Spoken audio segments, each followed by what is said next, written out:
لكن طريق الله ليس مزدحما كطريق البشر. طريق الله لا يسلكه إلا عباده القليل الذين غلب عقلهم جنون الحياة وغلبت حكمتهم حماقة الدنيا. تخيل أن هناك سباقين، أحدهما شاغر فاضي وفي نهايته كنوز لا حصر لها، والآخر مزدحم والناس فيه يتقاتلون، في نهايته حفنة من التراب.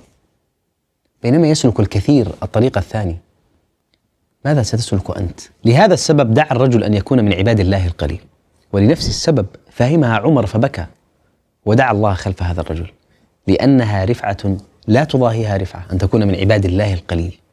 إذا كنت مستقيما على أمر الله والناس يتهمونك في عقلك إن خالفت أهواءهم وشعرت بالوحدة بينهم، اثبت يا أخي، لا تستوحش الحق لقلة السالكين.